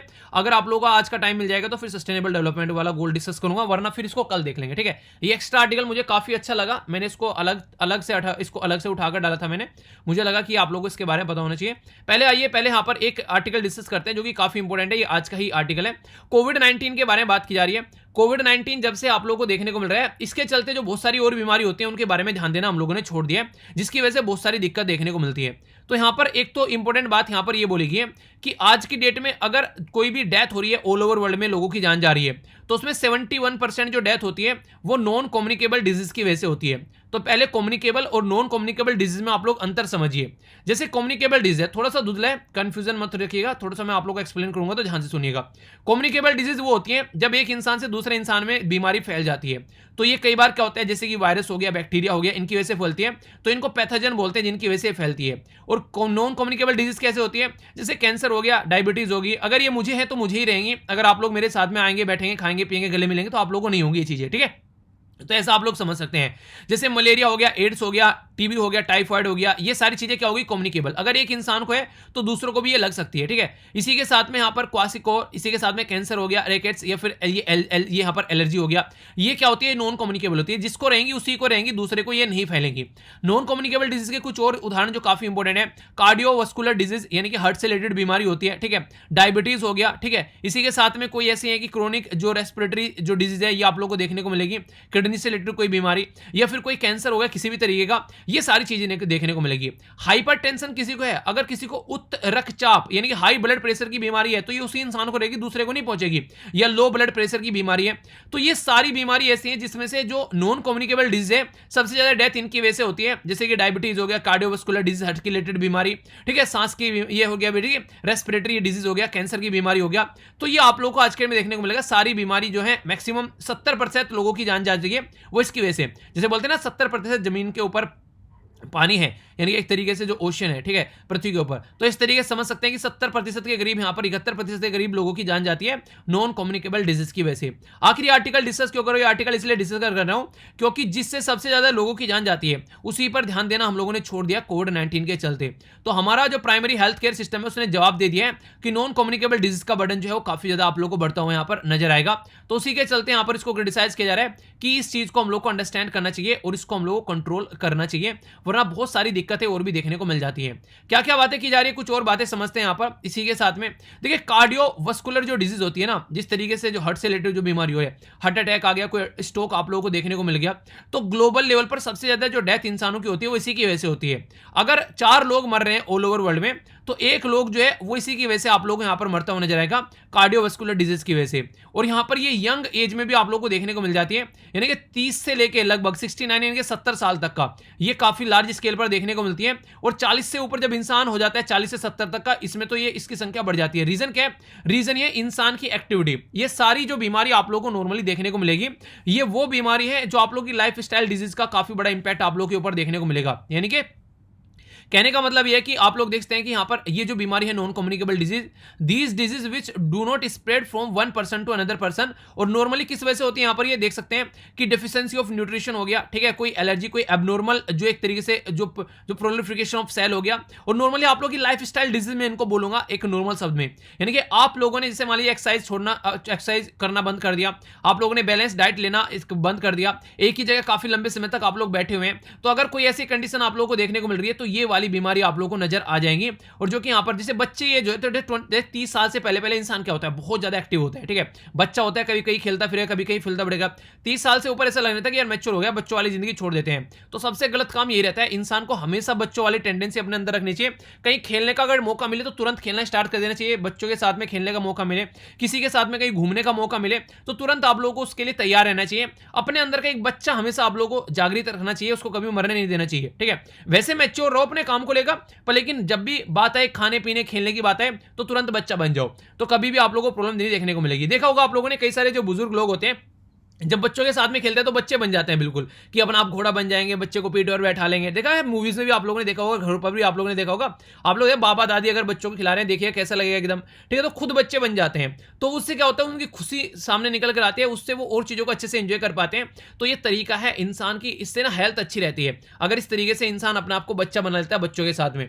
तो इससे इंसान क्या रहता है, इंसान की हेल्थ अच्छी रहती है, ब्लड सर्कुलेशन अच्छा रहता है, सारा खेल ब्लड सर्कुलेशन का है, अगर मेंटेन रख पाते हैं तो बहुत सारी बीमारी दूर हो जाएंगी। तो आज की डेट में जो नॉन कम्युनिकेबल डिजीज है उसके लिए हमारी कंट्री में नेशनल हेल्थ मिशन भी लॉन्च किया गया था, नेशनल प्रोग्राम, जिससे बोला गया था कि कैंसर हो गया, डायबिटीज हो गया, कार्डियोवास्कुलर डिजीज हो गया। तो 2010 में इनके ऊपर फोकस देने की बात की गई। फोकस कैसे दिया गया कि हाँ यार इसको ठीक करना है इन बीमारियों को, और कैसे ठीक करेंगे कि इसके लिए हम लोग क्या करेंगे, इसके लिए यार इंफ्रास्ट्रक्चर डेवलपमेंट करेंगे। ऐसा नहीं जैसे मान लीजिए एक हॉस्पिटल होना चाहिए, उसके अंदर सारी इंस्ट्रूमेंट होने चाहिए, ठीक है, मैनेजमेंट होना चाहिए, अगर यहाँ पर काम नहीं चला तो कहीं और रेफर करना है, वो सारी सिस्टम होना चाहिए, अर्ली डायग्नोसिस करना है, यानी कि बीमार होने से पहले उस इंसान का इलाज करना पड़ेगा। तो ये सारी चीजें करनी पड़ेंगी। बच्चे को देखो आप लोग, बच्चे लाइफ को कितना एंजॉय करते हैं। नॉर्मली बच्चों को आप लोगों को बीमारी देखने को नहीं मिलती, क्योंकि वो खुश रहते हैं, उनके ऊपर कोई बर्डन नहीं होता है। जैसे जैसे जिंदगी आगे बढ़ती है, चलो पढ़ाई होगी, जॉब स्टार्ट होगी, जॉब का बर्डन आ गया, उसके बाद में शादी होगी, उसके बाद में उसका रेस्पॉन्सिबिलिटी का बर्डन आ गया, उसके बाद में बच्चे हो गए, बच्चों को पढ़ाने का बर्डन आ गया, उनको लिखाने का, उनकी टेंशन दुनिया लेती रहती है। अरे बच्चों को इंजॉय करने दो यार, वो अपना आप पढ़ लेंगे, उनको बस गाइड करो अच्छे से, गाइड अच्छे से करते रहो कि ये करना है, ये करना है, बाकी तो टाइम टू टाइम उनको मोटिवेट करते रहो। वैसे नहीं उनके पीछे डंडा लेकर घूम रहे, वो वाली चीजें नहीं होनी चाहिए, ठीक है। तो जिंदगी इस तरीके से चलनी चाहिए, तो उससे इंसान खुश भी रहेगा। अभी यहाँ पर ये सारी चीजों के बारे में बात तो अभी क्या हुआ, कोविड-19 के चलते ये जो चीजें थी ये सारे डिसरप्ट हो गई। यानी कि एक तरीके से आप लोग ऐसा बोल सकते हैं, जैसे जैसे कोविड-19 आया, ये सारी जो चीजें थी, जैसे कि यहाँ पर ये सारी बीमारी थी, इनके लिए जो सर्विस प्रोवाइड कराते हैं वो सारी सर्विस हम लोग प्रोवाइड नहीं करा पाए। तो कोविड-19 ने काफी ज्यादा दिक्कत क्रिएट कर दी। एक तो यहाँ पर मैटरनल हेल्थ सर्विस जो थी वो टूट गई, यानी कि प्रेग्नेंट वुमेन को भी यहाँ पर सर्विस नहीं मिली, जिसकी वजह से कई सारी वुमेन की भी डेथ हुई और बच्चों की भी डेथ हुई। इम्यूनाइजेशन का जो प्रोग्राम चलाया जा रहा था वो सारे टूट गए, क्योंकि सारे जो हेल्थ केयर वर्कर थे उनको कहीं और लगाना पड़ गया सबको, तो इसकी वजह से दिक्कतें देखने को मिल गई। हेल्थ सर्विलेंस जो किया जा रहा था, अच्छा ये बीमारी यहाँ फैल रही है, इनको देखा जाए तो वो सारी चीजें खत्म हो गई। स्क्रीनिंग और मैनेजमेंट जो किया जा रहा था वो सारी चीजें खत्म हो गई एक तरीके से, यानी कि नॉन कम्युनिकेबल डिजीज के लिए जो भी सर्विस थी यहाँ पर वो सारी खत्म हो गई। क्यों? क्योंकि सबसे ज्यादा फोकस हो गया यहाँ पर कम्युनिकेबल डिजीज जो की थी कोविड-19। कम्युनिकेबल मतलब एक इंसान से दूसरे इंसान में फैल रही है, तो कोविड-19 कोरोना की बीमारी कम्युनिकेबल डिजीज है। वर्ल्ड हेल्थ ऑर्गेनाइजेशन के द्वारा यहां पर यह बोला गया 20 मई 2020 में कि 155 कंट्री और ओवर वर्ल्ड में, यानी कि पूरी दुनिया में 155 कंट्री ऐसी हैं जो कि यहां पर जिनकी जो ज्यादा अमीर कंट्री नहीं है और वहां पर सबसे ज्यादा इंपैक्ट पड़ा है, यानी कि वहां पर सबसे ज्यादा जो ये बीमारी थी ना, जैसे कि यहां पर कैंसर वगैरह हो गया, तो उनके लिए इलाज हम लोग प्रोवाइड नहीं करा पाएंगे। तो ये तो दिक्कत आप लोग यहां पर देखने को मिलेगी। तो ये काफी बड़ी बात आप लोग बोल सकते हैं। मोस्ट ऑफ द स्टाफ जो काम कर रहा था यहां पर नॉन कम्युनिकेबल डिजीज के लिए, उनको कोरोना की सपोर्ट में लगा दिया गया, क्योंकि कोरोना एक महामारी निकल कर आई। पब्लिक स्क्रीनिंग प्रोग्राम भी सारे पोस्टपोन कर दिए गए, सब कोरोना के पीछे लगे कि कोरोना को मारो, गो कोरोना गो चलने लगा, ठीक है। तो एक कंडीशन देखने को मिली। कहीं आप लोग को देखने को मिलेगा दवाई नहीं थी, कहीं डायग्नोसिस की किट वगैरह अवेलेबल नहीं थी, तो टेक्नोलॉजी अवेलेबल नहीं थी, क्योंकि सारी चीजों की शॉर्टेज यहां पर हो गई जब कोरोना से हॉस्पिटल भरने स्टार्ट होने लगे। तो इंडिया का जो रेस्पॉन्स रहा यहां पर एड्रेस करने के लिए कोरोना के बर्डन को, तो उसके चक्कर में यहां पर नॉन कम्युनिकेबल डिजीज के बर्डन को हम लोग साइड में छोड़ गए, तो जिसकी वजह से काफी बड़ी दिक्कत देखने को मिली। और यहां पर कुछ बातें बताई गई कि नॉन कम्युनिकेबल डिजीज निकल के कहां से आती है। अगर ये चीजें हम लोग छोड़ दें तो हम लोग चीजों को कंट्रोल कर सकते हैं, जैसे कि तंबाकू का कंजप्शन। बहुत सारे लोग जो है तंबाकू पीते हैं, बीड़ी सिगरेट पीते हैं, शराब की आदत होती है, तो आधे से ज्यादा बीमारी तो नॉन कम्युनिकेबल डिजीज यहां से निकल कर आती है। अगर शराब, तंबाकू, बीड़ी, सिगरेट ये सारी चीजें इंसान छोड़ दे तो ये कहीं ना कहीं जो दिल की बीमारी है, हार्ट की बीमारी बोल सकते हैं, ठीक है, high blood pressure, low blood pressure की बीमारी है, ये सारी दूर होती नजर आएंगी। तो हाइपरटेंशन हो गया, उच्च रक्तचाप, हाई ब्लड प्रेशर तो नहीं होगा इंसान का अगर तंबाकू वगैरह ये सारी चीजें यूज करना छोड़ दे। कार्डियोवास्कुलर डिजीज या हार्ट अटैक वाली जो बीमारी है ये नहीं देखने को मिलेगी इंसान को अगर वो हेल्थी लाइफस्टाइल अपना ले। यानी कि इंसान जो है अगर आज की डेट में जल्दी उसकी डेथ हो रही है तो 99% वो खुद उसके लिए रेस्पॉन्सिबल है, वो उन चीजों को छोड़ने के लिए तैयार ही नहीं है जो आदतें उसने बना ली है। और आदतें एक बार क्रिएट हो जाती है तो उनको छोड़ना आसान नहीं होता है, उसके लिए हिम्मत चाहिए होती है। तो अगर इंसान थोड़ी सी हिम्मत करे तो अपनी लाइफ को बढ़ा सकता है, ऐसा आप लोग बोल सकते हैं। आज की डेट में अगर बात करें पॉजिटिव इंपैक्ट के बारे में, देखिए हर चीज के नेगेटिव इंपैक्ट नहीं होते, कुछ पॉजिटिव इंपैक्ट भी होते हैं। कोरोना आया उससे क्या क्या पॉजिटिव इंपैक्ट, अच्छा आप लोगों से मैं पूछता हूं, चलिए कोरोना के आने से कोई अभी आप लोग 3 पॉजिटिव इंपैक्ट बताइए हमारे समाज पर, क्या 3 पॉजिटिव इंपैक्ट देखने को मिला? आप लोग बोले हाँ कोरोना की वजह से चीज सुधर गई है, ठीक है, चलिए आप लोग बताइए, ठीक है। देखिए कौन कौन से क्या क्या बताता है, आप लोग बताइए, देखो कौन कौन सही सही क्या क्या आंसर देते हैं, एक दूसरे के आंसर भी पढ़िएगा, आप लोग बताइए पहले, ठीक है। तो यहाँ पर पॉजिटिव इंपैक्ट, यहाँ पर इनके द्वारा क्या बोला गया, इनके द्वारा ये बोला गया कि कम से कम हम लोगों ने डेटा कलेक्ट करना स्टार्ट कर दिया है। पहले डेटा ही कोई कलेक्ट नहीं करा था, अब डेटा कलेक्ट कर रहे हैं हम लोग। क्या करें, नॉन कम्युनिकेबल डिजीज के बारे में पता लगा रहे हैं, क्योंकि नॉन कम्युनिकेबल डिजीज जिनको है, जिनको ऑलरेडी मान लीजिए सांस की बीमारी है, ठीक है, उन इंसानों के लिए अब कोरोना वायरस और ज्यादा खतरनाक हो गया है, तो इसलिए हम लोगों ने डेटा इकट्ठा करना स्टार्ट कर दिया और 2/3 कंट्री के द्वारा ये काम किया गया, जो कि अच्छी बात बोल सकते हैं कि नॉन कम्युनिकेबल डिजीज के बारे में कम से कम डेटा आ गया है। अब हम लोग क्या करने चाहिए इसके आगे, हम लोग को एक प्रॉपर रोड मैप बनाना चाहिए, सेंटर लेवल पर भी और स्टेट लेवल पर भी। एक तो याद रखिएगा हेल्थ का जो सब्जेक्ट है हमारे संविधान के अंदर जाएंगे 7वें शेड्यूल के अंदर, तो 7वें शेड्यूल के अंदर हेल्थ जो है उसको कहां पर रखा गया, उसको रखा गया स्टेट लिस्ट के अंदर में। ठीक है, 3 लिस्ट होती है, सेंट्रल लिस्ट, स्टेट लिस्ट और कॉन्करेंट लिस्ट, तो हेल्थ को रखा गया स्टेट लिस्ट के अंदर में। तो यहां पर सेंटर भी मिलकर क्यों काम करेगा, क्योंकि अगर कोई बीमारी एक राज्य से दूसरे राज्य में फैल रही है, वो वाली बीमारी आती है कॉन्करेंट लिस्ट में, तो सेंटर स्टेट दोनों मिलकर काम करेंगे। वैसे हेल्थ है स्टेट लिस्ट में, पर कोई बीमारी ऐसी होगी कि एक राज्य से दूसरे राज्य में फैल रही है, तो फिर सेंटर भी पिक्चर में आ जाता है। तो यहां पर जो भी एनजीओ है आज के दिन में नॉन गवर्नमेंटल ऑर्गेनाइजेशन है, या फिर कोई भी ऐसा है जो सिस्टम काम कर रहा है, जिससे सेल्फ हेल्प ग्रुप हो गए, उनको मिलकर यहां पर काम कराया जा सकता है। हाफ ऑफ अदर यहां पर आज के दिन में बात करें आर यूजिंग टेलीमेडिसिन। टेलीमेडिसिन यानी कि इंटरनेट का यूज करें, जैसे मैंने बोला ना कि प्रैक्टो ऐप पर आप लोग जाकर सोल्यूशन ले सकते हैं, तो इस तरीके से आप लोग समझिए। तो कहने का मतलब यह कि आज की डेट में काफी सारे सॉल्यूशन निकाले जा रहे हैं। तो ये कैसे पॉसिबल हो पाया, क्योंकि कोविड-19 ने सारी चीजें ठप कर दी, तो हम लोग ऑल्टरनेटिव ढूंढने लगे। अर्जेंट एक्शन लेने की जरूरत है, ऑल सोसाइटी को अप्रोच करना है साथ में लेकर। ये बोला है 25% जो यहां पर आज के डेट में ओवरऑल जो मोर्टेलिटी है कार्डियोवास्कुलर डिजीज से, वो हम लोग को कम करनी है 2025 तक, यानी कि जितने लोगों की जान जा रही है उसको 25% कम करना है। और ये कौन बोल रहा है, ये WHO बोल रहा है। यानी कि कार्डियोवास्कुलर डिजीज हो गई, कैंसर हो गया, डायबिटीज की बीमारी हो गई, क्रोनिक रेस्पिरेटरी सिस्टम हो गया, इनको हम लोग को 2025 तक इनको खत्म करना है 25% कम से कम। ये WHO के द्वारा बोला गया इंपॉर्टेंट डेटा है। डायरेक्ट भी क्वेश्चन आप लोगों से पूछा जा सकता है और आप लोग आंसर राइटिंग में ये टर्म भी यूज कर सकते हैं। अगर बात करें यहाँ पर प्राइमरी हेल्थ केयर सिस्टम जो प्रिवेंट करता है, यानी कि बीमारी को होने से पहले ही, prevention is better than cure वाली बीमारी जो बात करें, तो डायग्नोसिस करना है, प्रोवाइड कराना है केयर। तो नॉन कम्युनिकेबल डिजीज के लिए हम लोग को तैयार रहना पड़ेगा। अगर कल को कोई पेंडेमिक भी आता है, जैसे अभी कोरोना है, कल को चल के टोरोना आ गया, परसों चल के मोरोना आ गया, ठीक है, कोई सोरोना आ गया, तो अगर कुछ भी ऐसी बीमारी आती रहे, पर लेकिन आप लोगों का नॉन कम्युनिकेबल डिजीज वाला ढांचा जो है वो नहीं हिलना चाहिए, उसके ऊपर आप लोगों को प्रॉपर काम करते रहना चाहिए। ये बातें बोली गई है। आप लोगों की क्या राय है इसके बारे में, आप लोग अपनी राय बता सकते हैं। बेसिकली ये होना जरूरी है, वरना चीजें नहीं सुधरेंगी, ऐसा आप लोग बोल सकते हैं। ठीक है, आगे चलते हैं। जो नेक्स्ट आर्टिकल है यहाँ पर, ये भी काफी इंपॉर्टेंट आर्टिकल बोल सकते हैं। बेसिकली अफगानिस्तान के बारे में बात करेगा और कुछ इंटरेस्टिंग चीजें आप लोगों को जानने को मिलेगी। बोला गया future of south Asian geopolitics कैसा रहने वाला है। तो यहाँ पर पहले क्वेश्चन आप लोगों के सामने अपनी कंट्री के रेफरेंस में क्वेश्चन पूछा जाएगा। कोई नहीं पूछेगा अफगानिस्तान में क्या चल रहा है, पूछेंगे इंडिया पर क्या इंपैक्ट पड़ रहा है अफगानिस्तान में जो चीजें चल रही हैं। तो यहां पर क्या क्या चल रहा है पहले आप लोग ये सोचिए। फॉर ए पेशेंस, यानी कि एक धैर्य अगर रख के चले इंडिया, तो ओपन माइंडेड रहे थोड़ा सा अपने आप में, तो उसी के चलते एक्टिव रहे इंडिया। तो बोला जा रहा है will be no dearth of balancing opportunity in Afghanistan, यानी कि अगर हम लोग धैर्यवान रहे, खुले विचारों के रहे और सक्रिय रहें, तो अफगानिस्तान में हम लोग को संतुलन बनाने का अवसर जरूर मिलेगा, वहां पर कोई कमी नहीं रहेगी। यानी कि इंडिया को अपना ओपन हैंडेड एक तरीके से खुले, एक तरीके से कहते हैं खुले विचारों का रहना चाहिए। यानी कि तालिबान आगे तो ऐसा करेंगे, वो आगे तो उसको नहीं, हम लोग बात करेंगे, ऐसा नहीं होना चाहिए। तो खुले अप्रोच आप लोगों को लेकर चलनी पड़ेगी, तो सॉल्यूशन निकलेगा। अफगानिस्तान के अंदर क्या चल रहा है आज के दिन में, सबसे पहले तो आप लोगों को सारी चीजें पता ही है, पर लेकिन कुछ बेसिक इंफॉर्मेशन बताऊंगा जो आप लोगों को पता होनी चाहिए, शायद आप लोगों को नहीं पता होगी। ठीक है, अफगानिस्तान में तालिबान आया, तालिबान के अंदर सारी चीजें कंट्रोल में आ गई मैक्सिमम। जो गवर्नमेंट थे वहां पर क्या हुआ, वहां के प्रेसिडेंट छोड़कर भागे, बेसिकली इस तरीके से कि उनको ये लगा कि यहां पर वो भी मारा जाएगा, और इसके चलते यहां पर जनता भी एक तरीके से और ज्यादा लहूलुहान हो सकती है।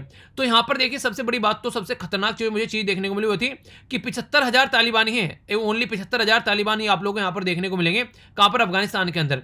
जबकि अगर बात करें अफगानिस्तान की फोर्स जो थी वो कितनी थी, वो थी यहाँ पर लगभग 3 लाख, यानी कि अफगानिस्तान की फोर्स थी यहाँ पर 3 लाख, यानी कि 3 लाख फोर्स अफगानिस्तान की, और 75,000 तालिबानों ने पूरा अफगानिस्तान जो है अपने कंट्रोल में ले लिया। तो इससे समझ में आता है किस तरीके से यहाँ पर जो फोर्स थी उसने अपने घुटने टेक दिए। तो पूरा काबुल जो था एक तरीके से जो अफगानिस्तानी कैपिटल है, और पूरा अफगानिस्तान आज के में तालिबान के साए में है। तो इसके चलते यहाँ पर 2 बातें आप लोग याद रखिएगा।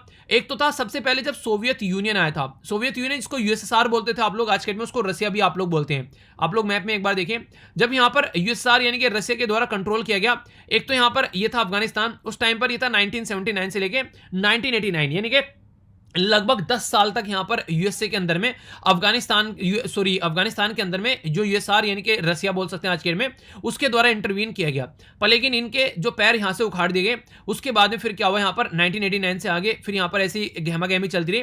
फिर आगे चलते अमेरिका घुस गया यहां पर 2001 में आके ओसामा बिन लादेन के द्वारा, जब यूएसए के ऊपर अटैक किया गया। अब 20 साल से यहां पर ये रह के जा रहा है। ठीक है, उसके बीच में 1996 से लेकर 2001 तक का तालिबान का भी रूल रहा है। तो अब यहां पर फिर से तालिबान का रूल आ गया यहां पर, यानी कि कुछ अफगानिस्तान आप आप लोगों को ऐसा देखने को मिलेगा अनप्रेडिक्टेबल अफगानिस्तान चलता रहा।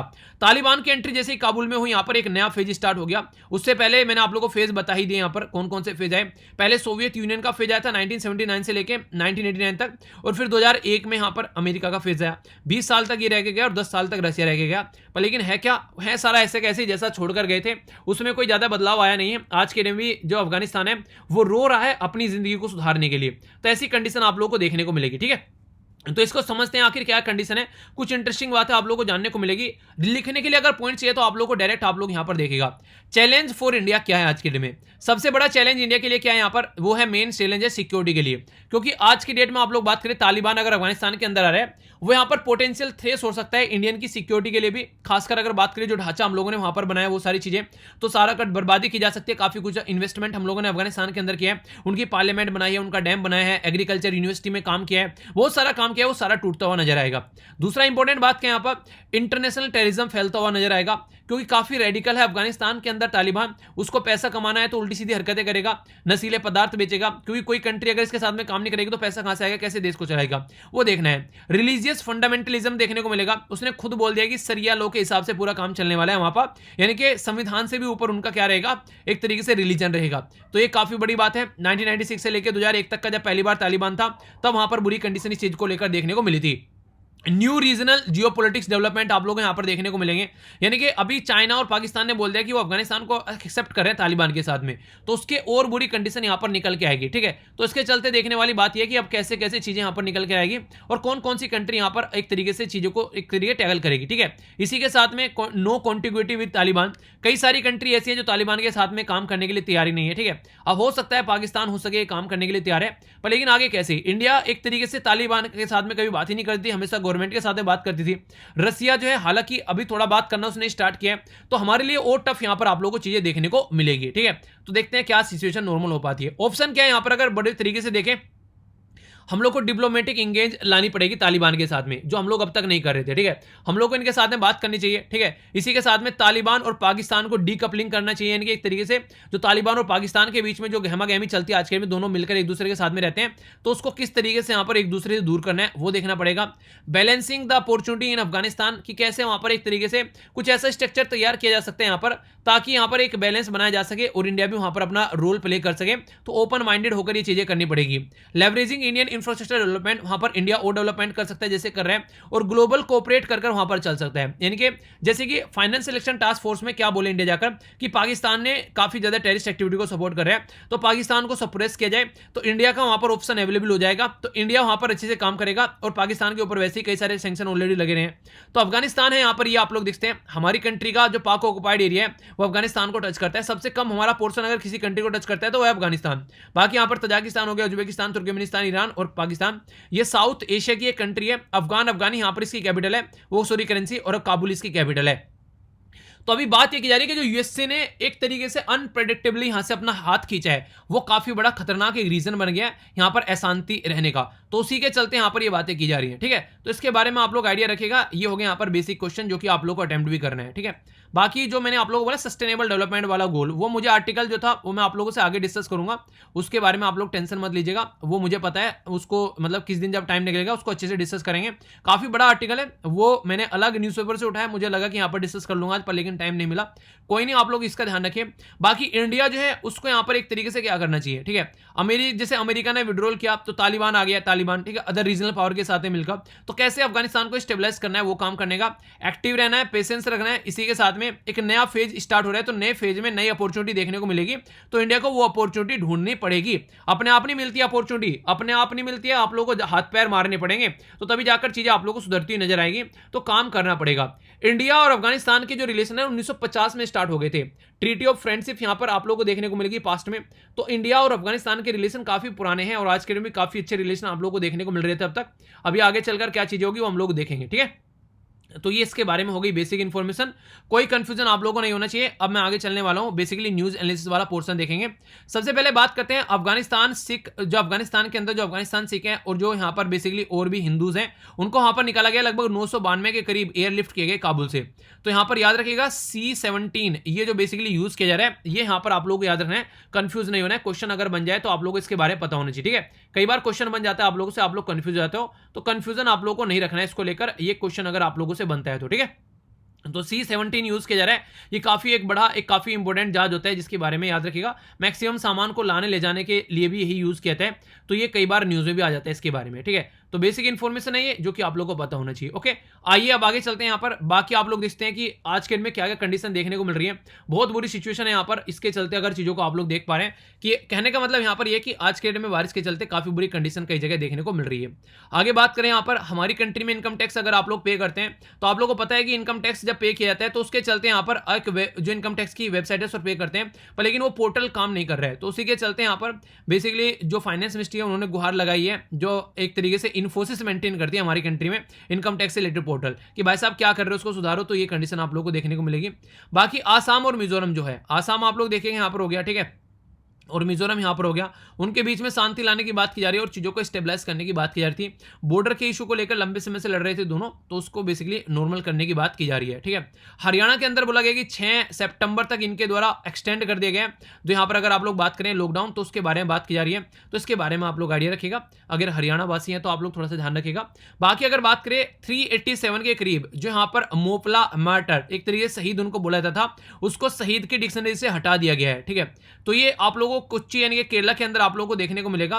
तो 387 के करीब जो यहाँ पर शहीद की लिस्ट में थे फ्रीडम स्ट्रगल मूवमेंट में, उनको हटा दिया गया है। और Indian council of historical research के द्वारा यहाँ पर यह डिसीजन लिया गया है। तो 1921 में यहाँ पर इंडिपेंडेंट का जो स्ट्रगल चल रहा था उस टाइम पर बोला गया था, तो इनको अभी यहाँ पर हटा लिया गया है, ठीक है। तो यहाँ पर ये बोला गया। तो यहाँ पर एक तरीके से ये एक इंपॉर्टेंट न्यूज़ आप लोग बोल सकते हैं हिस्ट्री के हिसाब से भी। आप लोग ये जो एक तरीके से मोफला जो एक तरीके से रिवेल था, तो इसको जाकर थोड़ा पढ़ लीजिएगा। कई सारी इंटरेस्टिंग चीज़ें आप लोग को और जानने को मिलेगी, ठीक है। तो इसके बारे में हल्का सा आइडिया रखिएगा आप लोग। अगर आगे बात करें तो कल्याण सिंह जो है वो हमारे बीच में नहीं रहे, उत्तर प्रदेश के जो फॉर्मर चीफ मिनिस्टर थे, तो उनको ट्रिब्यूट देने के लिए हमारे जो प्राइम मिनिस्टर साहब वहाँ पर पहुंचे हैं। इंडिया के द्वारा यहाँ पर ये इंपॉर्टेंट है, यहाँ पर इंडिया के द्वारा साइन की गई डील, ये लगभग 70,000 असोल्ट राइफल की, ठीक है। तो 70,000 असोल्ट राइफल जो है, इसके बारे में अगर आप लोगों से कोई पूछे, ये नॉर्मली आप लोगों ने देखा होगा AK-47 के बारे में आप लोगों ने कई बार सुना होगा। अब AK-203 भी आप लोगों को यहाँ पर देखने को मिलेगी। यानी कि हम लोग आगे ही आगे यहाँ पर काम कर रहे हैं, एक तरीके से और एडवांस वर्जन आप लोगों को यहाँ पर देखने को मिलेगा, जिनके ऊपर हमारे द्वारा काम किया जा रहा है। तो डिफेंस के फील्ड में आप लोगों से चीजें पूछी जा सकती है। इसके द्वारा हमारे पास में हेलीकॉप्टर की बात की जा रही है, ठीक है। हेलीकॉप्टर यहाँ पर है KA-2260, ठीक है। तो ये हेलीकॉप्टर है, ये आप लोगों को देखने को मिलेगा जो रसिया से हमारे पास में आ रहा है। तो ये भी एक इंपॉर्टेंट है। तो रसिया एक तरीके से अपग्रेड कर रहा है अपना ये हेलीकॉप्टर, तो ये अच्छी बातें बोल सकते हैं। रसिया की देखिए कई सारी चीजें होती हैं, अगर ढंग से हम लोग यूज कर पाए तो काफी अच्छा रहेगा। स्पेशल फीचर भी आप लोग कई सारे इसके अंदर देखने को मिल जाते हैं। नॉर्मली आज के दिन में अगर जो नए एडवांस हम लोग हेलीकॉप्टर वगैरह लेकर आते हैं, तो एक तरीके से आने वाले टाइम में काफ़ी ज़्यादा फायदा देखने को मिलेगा। और याद रखिएगा S-400 सिस्टम भी हम लोग रसिया से खरीद रहे हैं अपने एयर डिफेंस के लिए। तो रसिया के साथ में डिफेंस के बारे में बात करें तो काफ़ी कुछ हम लोग उनसे खरीदते हैं, तो ये चीज़ें आप लोग को देखने को मिल जाती है। तो रसिया हमारे लिए काफ़ी इंपॉर्टेंट है, ऐसा भी आप लोग बोल सकते हैं, ठीक है। तो इसके बारे में आप लोग याद रखिएगा। बाकी यहाँ पर ये एक पिक्चर थी जो कि आप लोग यहाँ पर देख सकते हैं। ये बेसिकली शंकराचार्य टेम्पल आप लोगों को यहाँ पर देखने को मिलेगा। तो इसके चलते आप लोगों से पूछा जा सकता है, तो यहाँ पर शंकराचार्य टेम्पल जो है यहाँ पर ये श्रीनगर के अंदर है। तो यहाँ पर आप लोग देखिएगा बेसिकली अच्छी खासी यहाँ पर लोगों की एक तरीके से भीड़ देखने को मिली। तो क्वेश्चन बन जाए तो याद रखिएगा ये कहाँ पर है, बेसिकली शंकराचार्य, ये श्रीनगर के अंदर आप लोगों को देखने को मिलेगा, ठीक है। तो लॉर्ड शिवा के लिए डेडिकेटेड ये टेम्पल है, काफ़ी पुराना ये टेम्पल देखने को मिलेगा। लगभग यहाँ पर 371 BC में इसको बनाया गया था, ठीक है। तो कश्मीर के अंदर अगर विजिट किया जाए तो ये एक घूमने लायक जगह बोली जाती है, खासकर हिंदू के लिए अगर बोला जाए तो, ठीक है। तो बेसिक इन्फॉर्मेशन है, ये हल्का सा आइडियाज के बारे में रख सकते हैं। नेक्स्ट यहाँ पर बात की जा रही है क्वाड के बारे में। तो याद रखिएगा मालाबार एक्सरसाइज के बारे में बात की जा रही है। तो मालाबार एक्सरसाइज 1992 में इंडिया और यूएसए के द्वारा स्टार्ट की गई थी। अब इसमें इंडिया, जापान, इसी के साथ में ऑस्ट्रेलिया और यूएसए चारों मिलकर पार्ट करने लगे मालाबार एक्सरसाइज में। तो यहाँ पर खासकर बात करें साउथ चाइना सी के अंदर कुछ भी गड़बड़ी रहती है, तो उसको यहाँ पर ये मिलकर काम करते हैं कैसे चीजों को टैकल करना है। तो अभी 26 अगस्त से लेके ये 29 आप लोगों को देखने को मिलेगी, ठीक है। अभी आप लोगों को यहाँ पर देखने को मिलेगी गुआम जो पर्टिकुलर एरिया है, गुआम आइलैंड, ठीक है। तो बताइएगा कहाँ पर, इसको जाकर देखिएगा एक बार। लोकेशन में आप लोगों के लिए मैप बेस्ड क्वेश्चन हो गया है, इसको जाकर आप लोग एक बार निहारिएगा जरूर, ठीक है। तो ये बेसिक इन्फॉर्मेशन है। बाकी मालाबार एक्सरसाइज के बारे में याद रखिएगा। क्वेश्चन बन जाए तो कंफ्यूजन नहीं होना चाहिए। एक फुटबॉलर है जिनका नाम है यहाँ पर SS हाकिम, ठीक है, तो रिसेंटली अभी उनकी डेथ हो गई है। तो फुटबॉल के फील्ड में याद रखिएगा, इनके द्वारा 1960 के जो ओलंपिक थे वहां पर पार्टिसिपेट किया गया था, ठीक है। लेटर इंडिया के ये कोच भी बने। बाकी पैरा ओलंपिक स्टार्ट हो गए हैं अभी यहाँ पर टोक्यो के अंदर, तो उसी के बारे में बात की जा रही है। तो यहाँ पर इंडिया की साइड से ज्यादा कोई प्रेजेंस देखने को नहीं मिली, ये बात यहाँ पर गलत है। नॉर्मल ओलंपिक में जितने अच्छे से हम लोग पार्टिसिपेट करते हैं यहाँ पर भी उतना ही पार्टिसिपेट होना चाहिए यार, वरना एक मोटिवेशन निकल कर नहीं आता है। आगे बात करें तो यहाँ पर ये यहाँ पर आप लोगों से मैंने क्वेश्चन पूछा था, तो इसका आंसर है बी, ठीक है। तो मजलू आइलैंड है यहाँ पर आप लोग देखते हैं बेसिकली, ये याद रखिएगा, ये आसाम के अंदर है, ब्रह्मपुत्र रिवर के अंदर, जो रिवरेन आइलैंड आप लोगों को देखने को मिलेगा, ठीक है। बाकी ये क्वेश्चन मैंने आप लोगों से पूछा था, इसमें आप लोग देखते हैं इसका आंसर हो गया डी, ठीक है। तो यहाँ पर 19 जो रीज आप लोगों को देखने को मिलेगा डी, ये इंडियन ओशन के अंदर है यहाँ पर एग्जैक्ट लोकेशन।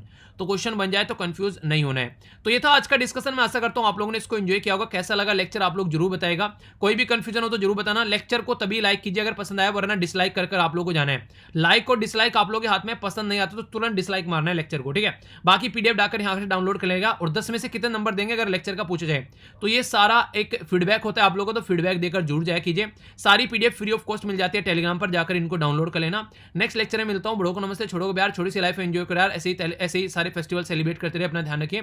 तब तक के लिए जय हिंद।